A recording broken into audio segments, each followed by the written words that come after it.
And here I am again, this time with the artillery micro video explanation basically.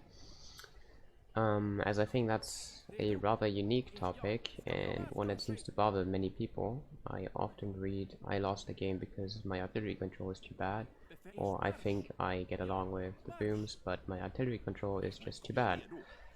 So how does artillery control work? First thing, when do you even make artillery? So most people will make artillery in their starting armies. And why is that good? Well, because starting armies are usually pretty big and you always have a full composition, mostly overpopped. And I say mostly because not all civs have overpop. And in these fights, artillery will just pay off as it can MVP. As I said in the last video as well, high range, high attack, splash. If you protect these units, they're gonna snowball really hard. And that is only for horse artillery, not for culverins.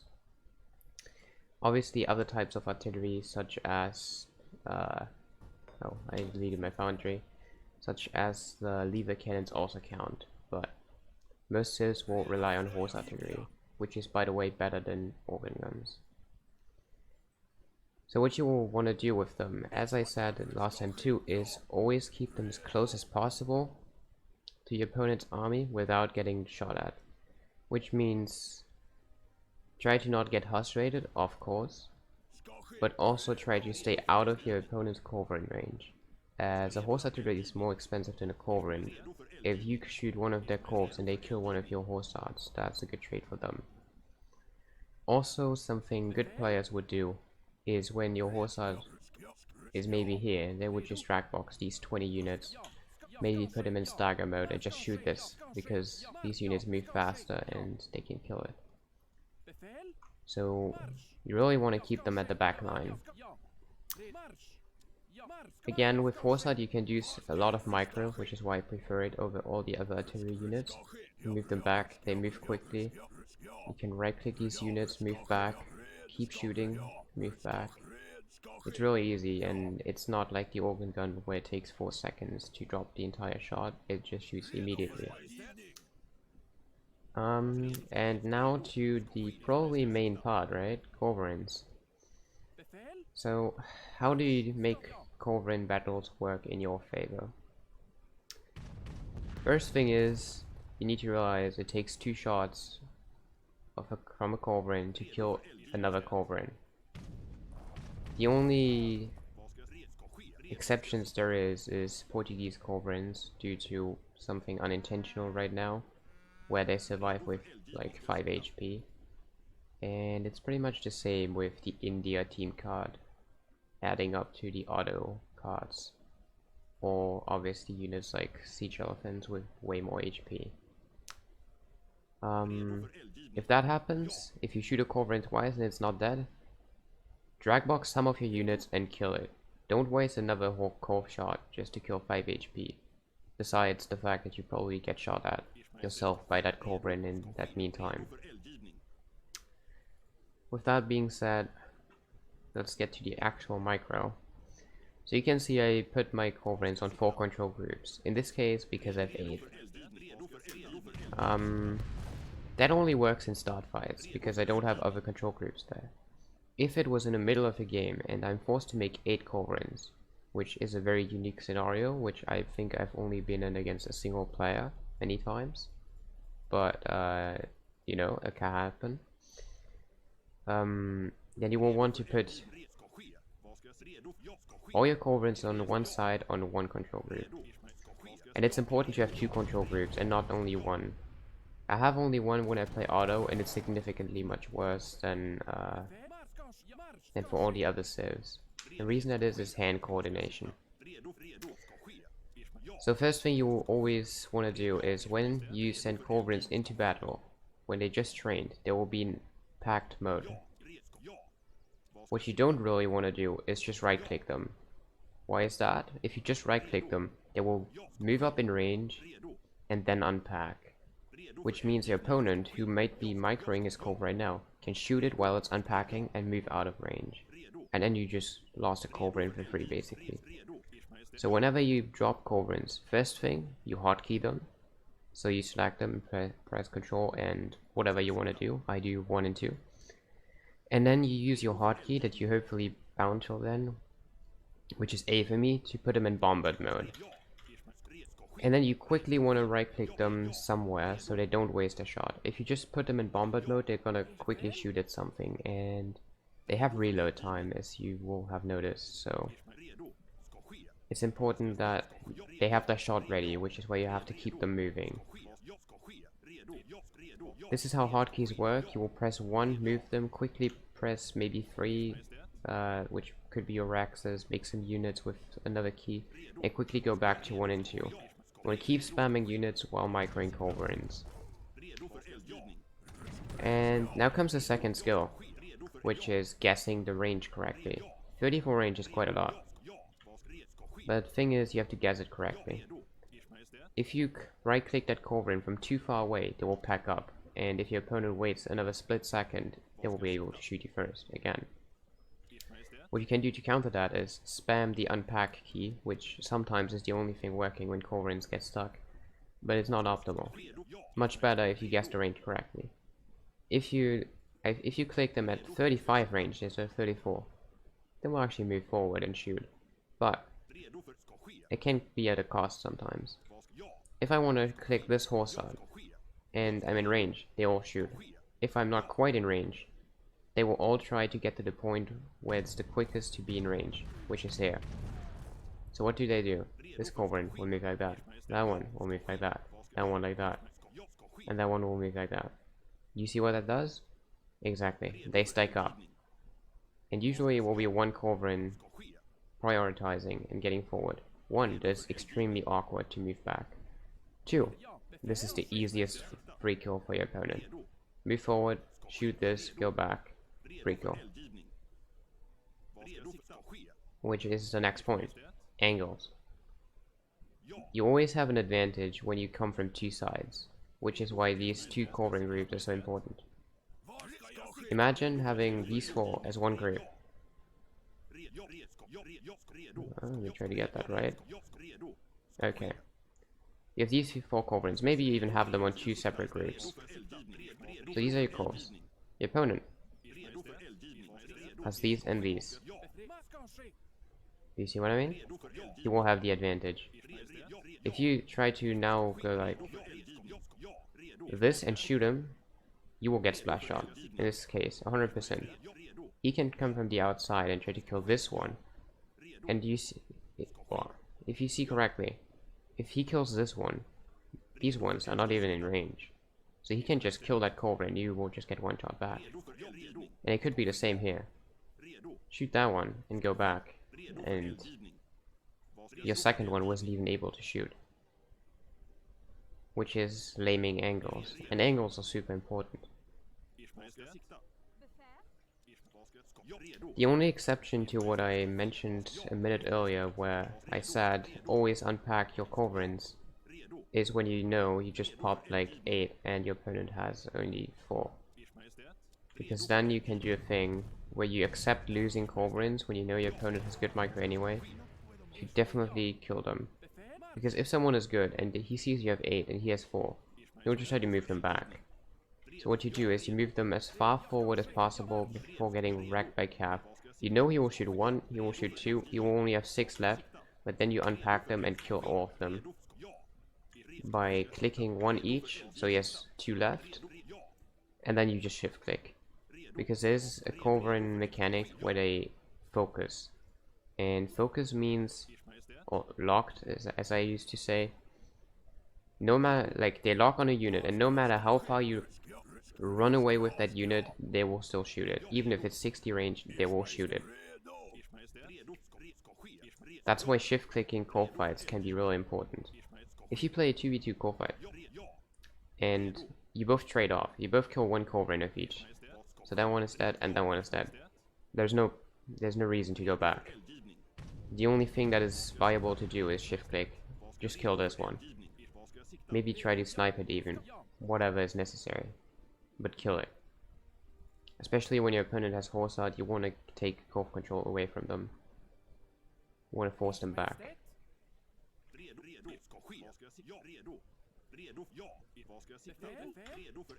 So how do you actually do it then?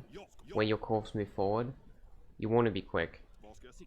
And that's what I said about coordination. You want to quickly press 1 and 2 right after one another and have your mouse ready on the targets. Because as I said, you don't have to be looking at your own stuff when selecting it with control groups. That happens when you double click it. But single click only selects it. So what you want to do is you move up, and then when you know you're in range, you do 1, 2, 1, 2, 1, 2, 1, 2, 1, 2, 1, 2. That's something you can practice as well, just like I do right now. And that has to be perfect. And the ideal thing is not only 1, 2, but 1, 2, back, back. 1, 2, back, back. 1, 2, back, back. That's something you can practice very easily. And now it becomes a little more complicated, a little more complex. Despite the fact that you obviously want, ideally, to be doing all the other micro as well. Horsad comes into play. When is the best moment to move up your Horsad? Exactly, when you have Corp control. Or when you just popped a bunch of Corverins.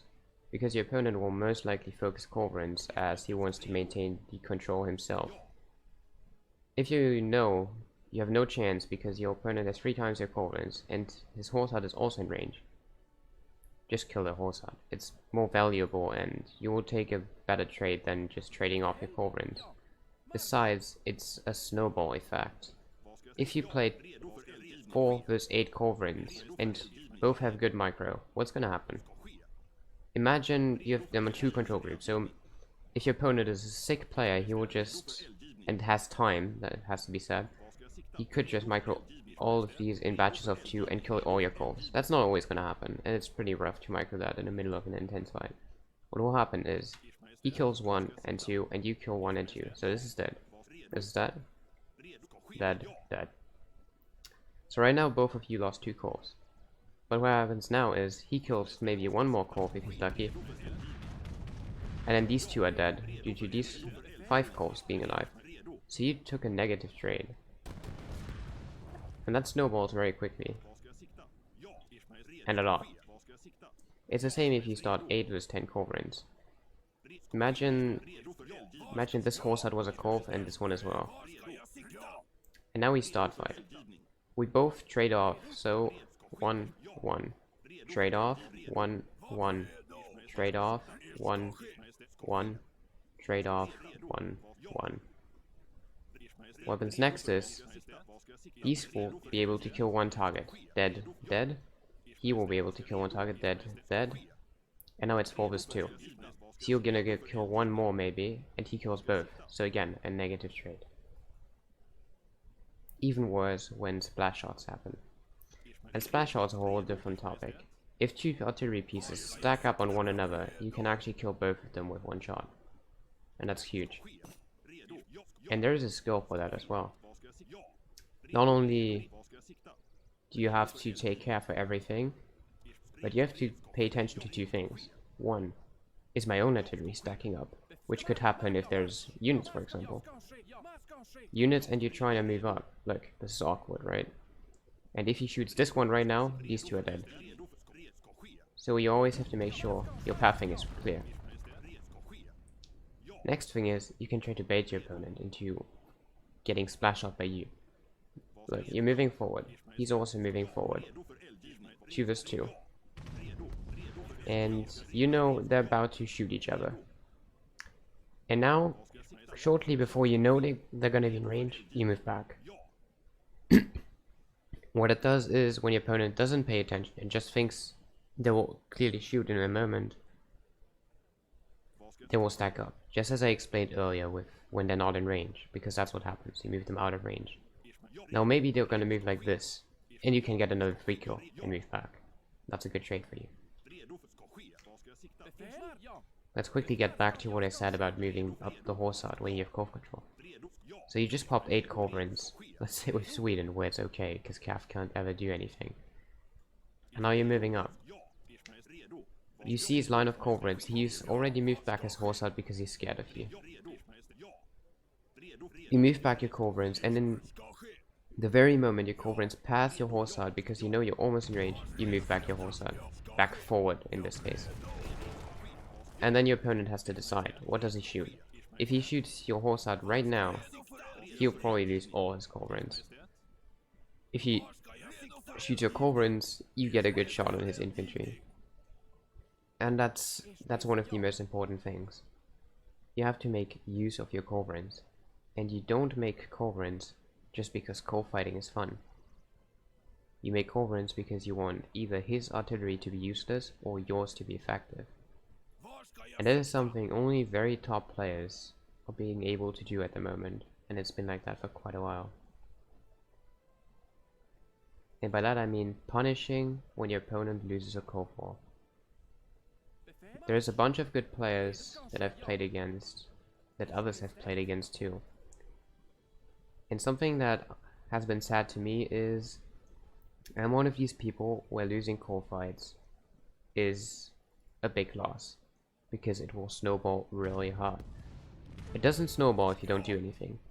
If you just get a good culverin trade, cold versus cold, then what does that mean?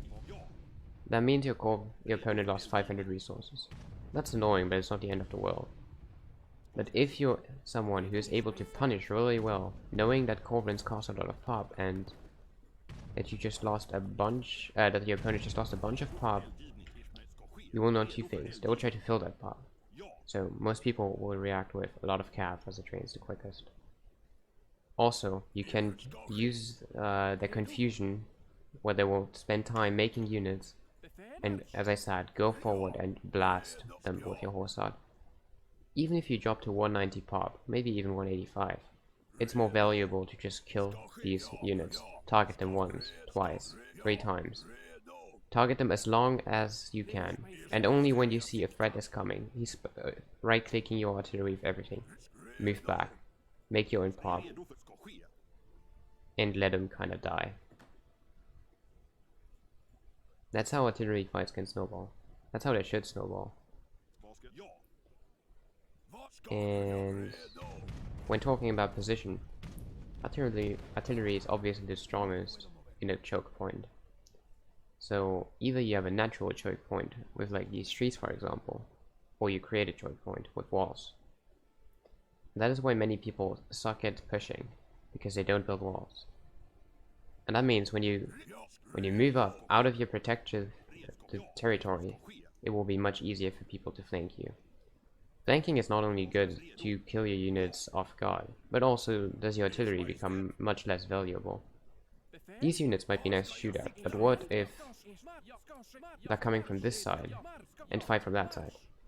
Each shot is just going to kill one unit, which is much less of a problem for your opponent than losing 50 a time, because it's a choke point. I've already done videos on how that works with the mortaring and the walling, but it wasn't on DE, so I'll say it again. A good opponent will always have flank walls up. He will always try to protect his side, and maybe even try to wall on your side. So what you want to do is keep mortars out. Keep mortars out, even if it's just for shooting walls, but shooting walls is huge. Despite the fact that if you shoot a gate under which there's artillery, the unit dies. Mortars can one-shot culverins because of the splash when shooting gates. This is where you will often see me wait with my mortar shot, hoping that someone is going to move his stuff below a gate. And just stand and shoot the gate. Okay, I think I covered pretty much everything. Again, if you have questions left, if I forgot something, just say it and I'll cover it. So yeah, till then, I hope this was somewhat helpful, instructive. Have a nice day.